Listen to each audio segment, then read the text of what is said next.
wildfire down south, now called the 344 fire, continues to burn. Here's a live look at the flames from Chopper 6. You can see the smoke there as well.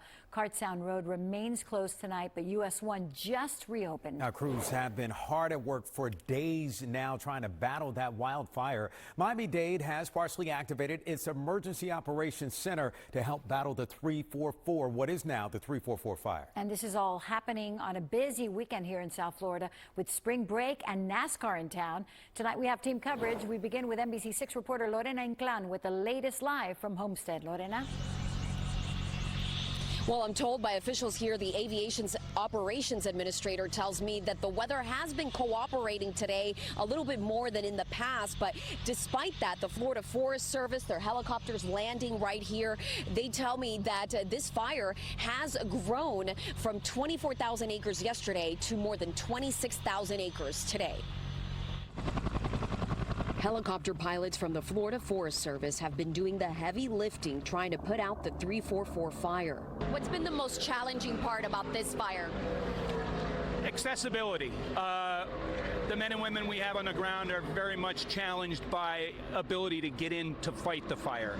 So they've relied much more heavily on our aviation assets. Resources have expanded Friday. Now local, state, and federal resources are battling the flames.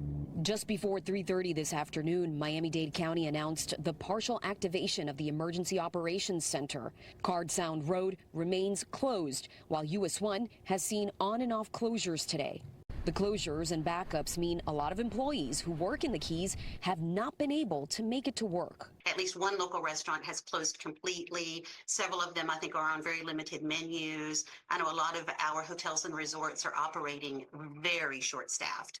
So we're definitely feeling it here. It was absolutely a disaster. None of my employees could come to work. They were stuck in the traffic for 4 or 5 hours because they were blocked in the road since 12 o'clock noon, so nobody could show up to work. On Thursday evening, all Keys portalets set up porta potties outside the Key Largo Chamber of Commerce and Visitor Center for travelers who found themselves stuck in traffic. Yesterday, we were helping a lot of people try to find accommodation because, you know, it was approaching 5 o'clock and the road was still closed. The NASCAR Cup Series kicked off Friday. Thousands of fans are expected to pack the Homestead Miami Speedway.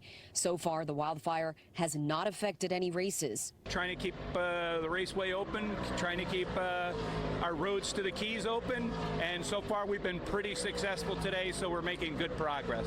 Despite the delays, these travelers who are visiting the Keys from Minnesota are choosing to put things in perspective. We'll be fine. Okay. We're not in a blizzard, so it could be worse. A Tavernier restaurant owner that I spoke with says that he was trying to open his restaurant at 4 o'clock today for dinner, but with the on and off closures of US 1, that gets a little bit unpredictable. So a lot of businesses over there suffering because all of this. Now the crews tell me here, the Florida Forest tells me that they are going to be going back out to try to measure this fire again tomorrow morning. Reporting live from Homestead, Lorena Inclán, NBC6 News. And Lorena, as the 344